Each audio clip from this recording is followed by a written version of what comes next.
They were doing exactly what they were told to do. And that was an important part of Yetzias Mitzrayim. Because even to Avraham, when God predicted that it's all going to happen, an important part of the prediction was that the Jews will come away with a great wealth. Vayinatzlu es Mitzrayim, they took all the wealth out of Egypt. Now this means physical as well as spiritual. The point was to take all the godliness that existed in Egypt, that kept it in existence. Because without the godliness, it wouldn't exist at all. So in every evil, there is the godly spark that keeps it in existence.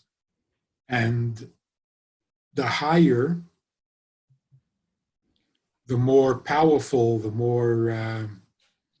more bright the spark is, the lower it falls. So the sparks of godliness that give life to the lowest unholiness are the highest sparks.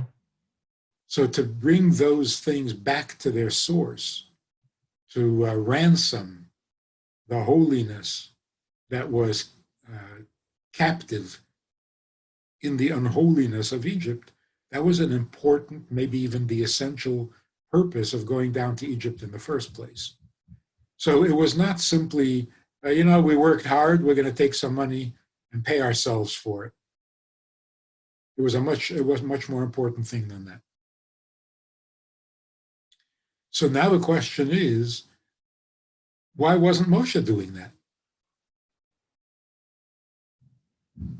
The condition for coming out of Egypt was that they would come with a great wealth, that they would empty Egypt of all of its precious possessions, meaning the holy sparks, which was in their gold and their silver and so on. So why wasn't Moshe doing that? So it turns out that not only was it a favor to Yosef, personal, that he was taken, that his casket was taken out of Egypt, but that also was a condition. What kept Egypt alive was Yosef. And the fact that he was buried there gave Egypt a lot of unwarranted strength, undeserved. So taking Yosef out of Egypt was in fact taking their most prized possession, their most precious thing from them. And that's why in the description where the Medrash tells us that everybody else was taking the gold and the silver, and Moshe went around looking for where Yosef was buried, the Medrash says that the astrologers told Pharaoh, if you really want to make sure that the Jews never leave this country, hide Yosef's bones, because without them, they can never leave. So Moshe was in fact taking care of the final condition that would allow them to leave. The virtue that Moshe is being praised for is that it took him 3 days to find where Yosef was buried. The amount of effort that he invested, that was his eternal credit. And that's why God said to him, you took care of Yosef's burial. In return for that, I will take care of your burial.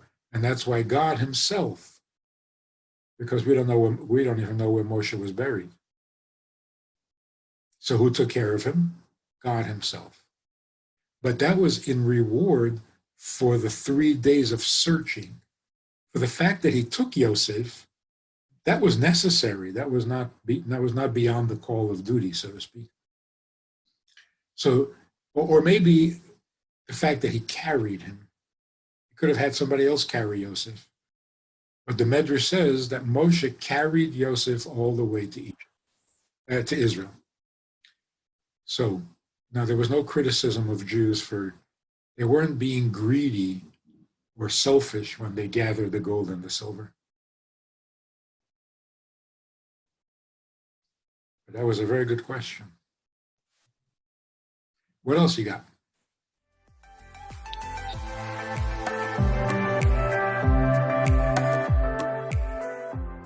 Every righteous human being has a place in the world. Jews are guaranteed. Somebody said, how come Jews get to have a guaranteed seat in heaven and non-Jews have to earn their way in? What you describe at the beginning of your question is the answer. After what Jews have been through, what do you mean we haven't earned our way in? Of course we have. So the actual expression, the wording that describes the eternity of a non-Jewish soul, that they have a portion in the world to come, it describes them not as, I mean, if you're going to translate it properly, not as righteous non-Jews, because that would be tzadikei umay sa'olam, the righteous of the other nations. It says chasidei umay sa'olam, the Hasidic among the nations. So if the righteous, if the tzaddikim in heaven don't welcome you, then knock on the Hasidic door and they will welcome you because you're a Hasid among the nations. Now, what does that mean? A tzaddik means someone who has never sinned. If you behave perfectly, you toe the line completely, never transgress, never fail to do a good deed when you can, you are righteous. But what does it mean to be a chassid? To be a chassid means to be motivated by kindness. The word chassid is related to chesed.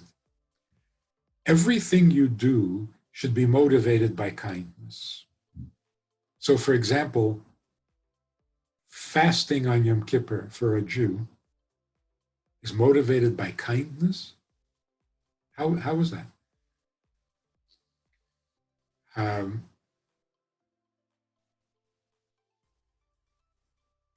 What we need to understand and appreciate is that there are no commandments without a commander.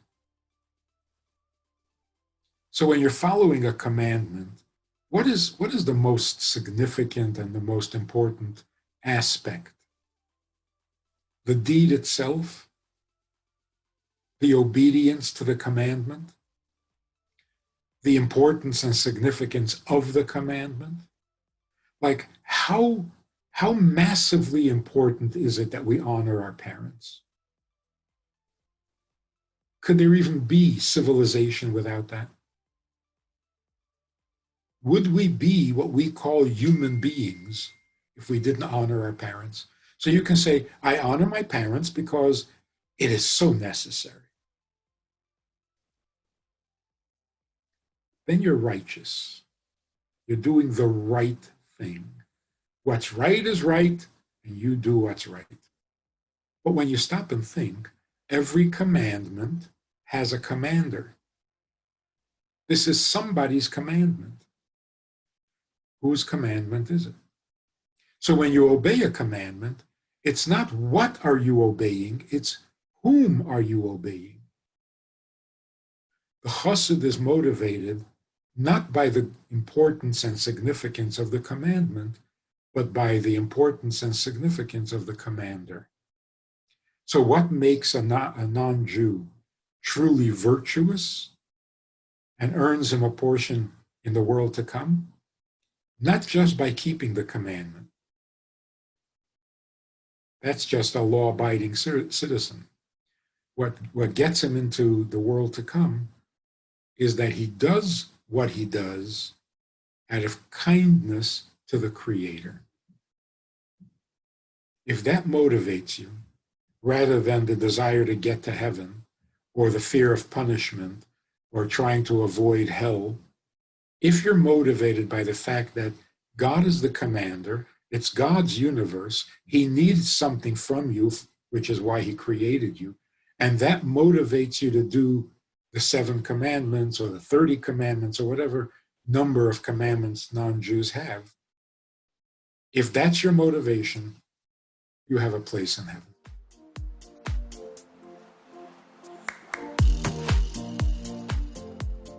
Let's start with a smaller, less ambitious plan. A shliach should strive to always represent the Rebbe honestly, positively, the way the Rebbe would want to be represented. In other words, be true to your mission. Sounds like the question is, do you become the Rebbe in your community? In some poetic sense, yes, that's true. But of course, it's not literally true. So if you represent the Rebbe properly, then you are bringing the Rebbe to your community. You're not becoming the Rebbe of your community. So let's not get a little carried away there. If you can go 50 years, 60 years, as some shluchim have, without ever mispresenting the Rebbe or embarrassing the Rebbe as his representative, you've done very, very well.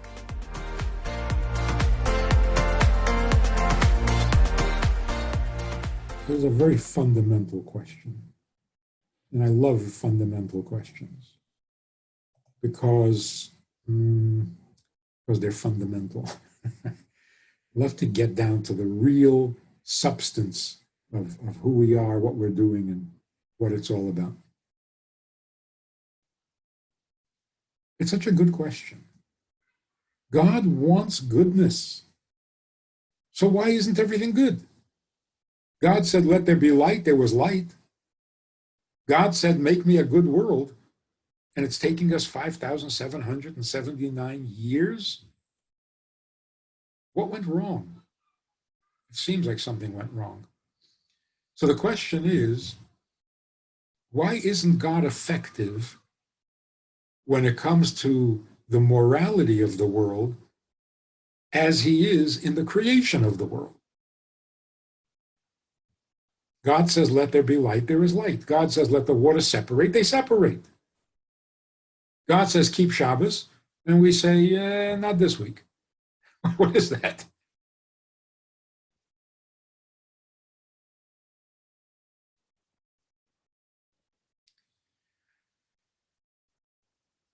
The essential plan of creation, for some divine reason, is transformative. God didn't create a world that is simply nice.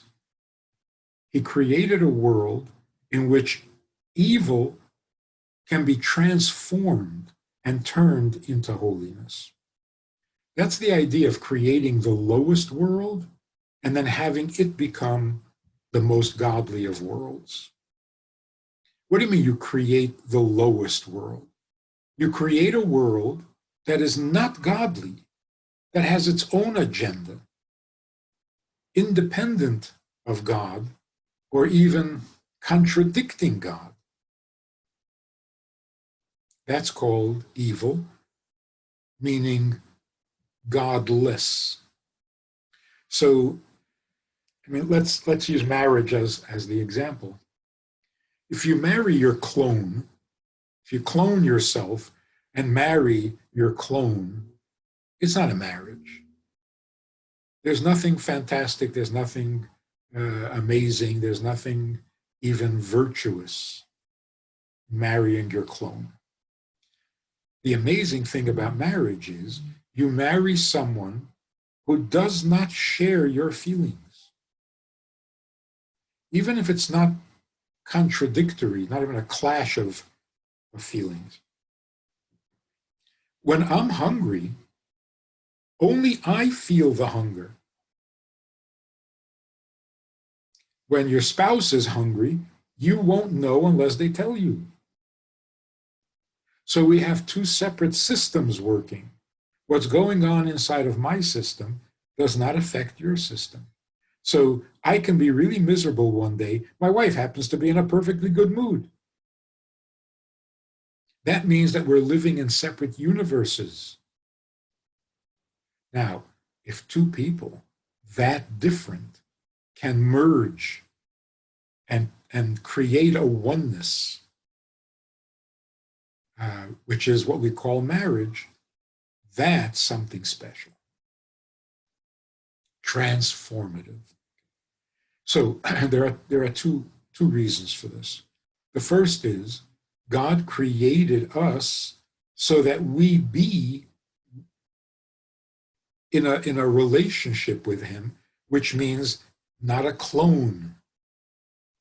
So if God created all human beings perfectly moral, perfectly godly, perfectly in tune with him, we would simply be clones.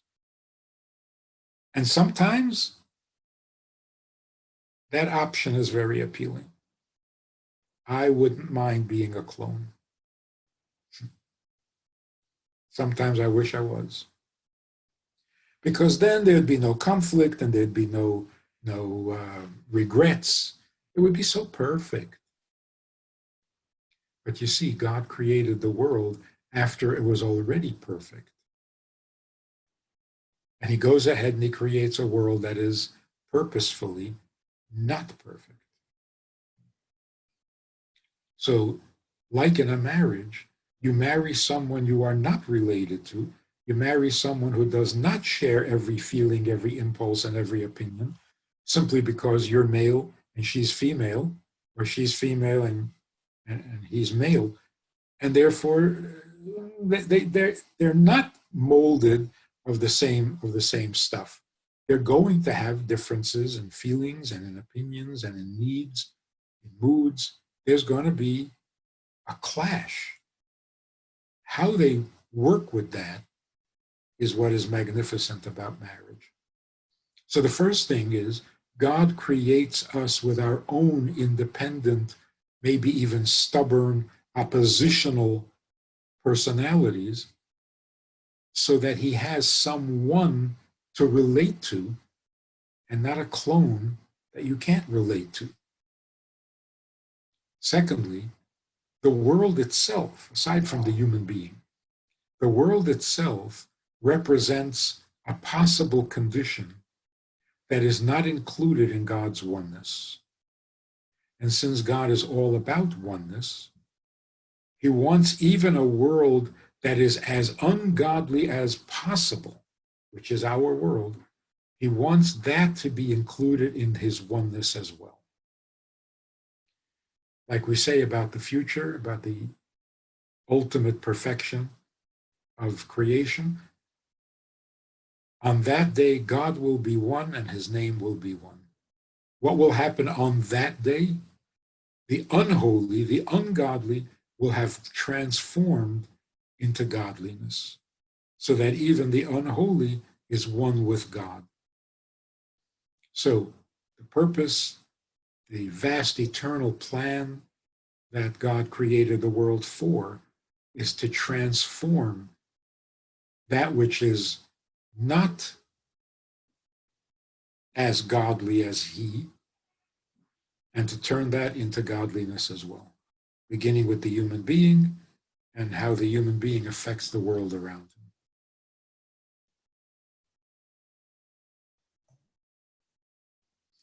him. To put it in a simple language, we are not the ones who messed up the world. The world is the lowest possible creation, created that way. Before Adam and Eve ate from the tree of knowledge, there was a world in which people would die. A messed up world. Nobody sinned yet, and already there was a place of mortality. That's the lowest world. We didn't do that. Of course, Adam and Eve entered that world by eating from the tree. They didn't create it. So the world is messed up because that is the nature of the world. We are here to fix it. We are not the ones that messed it up. So At least for that, we shouldn't feel guilty. If you enjoyed this conversation or this topic, and you're looking for more information, or you want to hear it again from another angle, there's a way to do that. And that is in this book. It's all there. Order it from Amazon. You can read it, reread it, and share it. I want to invite you to join us as VIPs, partners in our work, and join us also for a personal chat with other members of the VIP club. We talk about many things. There's an opportunity to ask, to respond, to make a comment, to meet the other supporters. And together we can really make a difference in Jewish life and in life in general. So join us. It's goodtoknow.org. Log in, call, make contact, and join us with the VIPs.